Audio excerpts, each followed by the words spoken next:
Hi, and welcome to Start Abroad.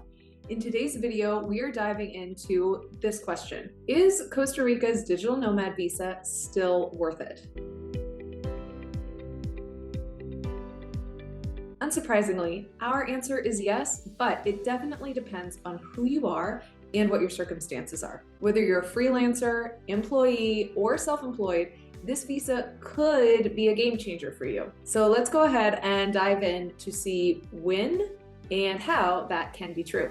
Before we get started, please like this video if you find it helpful, and remember to follow our channel if you would like more information about international living and relocation tips. So let's first take a look at what the digital nomad visa even is. The digital nomad visa allows expats to legally live in Costa Rica for 1 year and then renew for a potential additional second year. The basic requirement to qualify is that you are making at least $3,000 worth of income every month for the previous 12 months before you submit your application.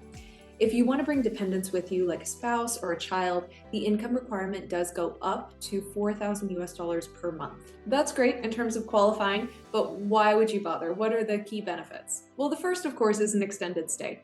You can stay in Costa Rica for up to 2 years, which is much longer than the duration of your typical tourist visa. You're also tax exempt. You don't have to worry about paying taxes on any income made outside of the country. And then it's also relatively quick and simple, especially when you compare it to the temporary residency options, which can lead towards citizenship in Costa Rica.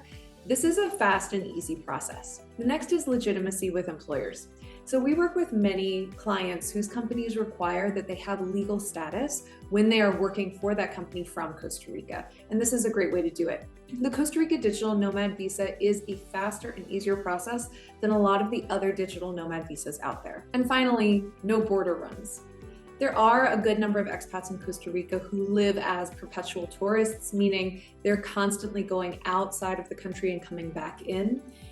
That can be a real hassle and also stressful if you're not sure every time that you'll be let back into the country. So with the digital nomad visa, you don't have to worry. Next is opening a bank account in Costa Rica. It's a big advantage of the digital nomad visa. Without legal status, it can be very challenging to open a Costa Rica bank account. But if you have the digital nomad visa, you are fast-tracked to be able to do this. And that means managing local expenses like rent, utilities, even health insurance. That becomes much easier. It also allows holders of the digital nomad visa to have SingPay, which is Costa Rica's mobile payment system, which is incredible. You can basically pay anyone easily through a text message system on your phone. But here's our real question. Costa Rica's digital nomad visa, is it still worth it?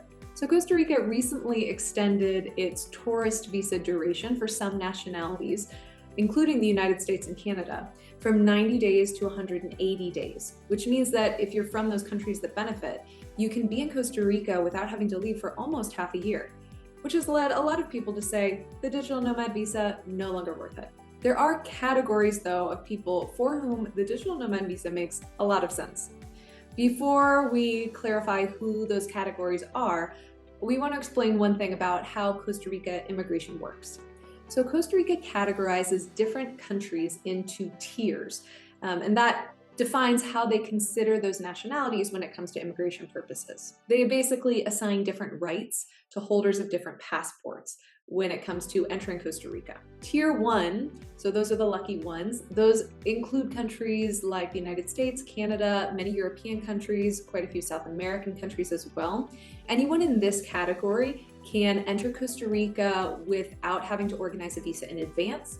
And on their tourist visa that they automatically receive upon entry, they get 180 days usually instead of the 90. That's the big change that we've been talking about. The 180 days is at the discretion of the immigration agent that you meet when you enter the country. So it isn't necessarily always going to be 180. Now, holders of passports from tier 2 countries, so this includes places like the Ukraine, Philippines, Turkey, they're allowed to enter Costa Rica for 30 days on a tourist visa upon arriving at the border. Tier 3 countries, it's a little bit more challenging. This includes places like India, Nigeria, Jordan. Nationals from these countries, they have to have prior consular approval in order to come into Costa Rica. So they have to have a visa that's organized in advance, and they can only stay in Costa Rica for 30 days on that visa, although it can be extended up to 90 days for the tourist visa.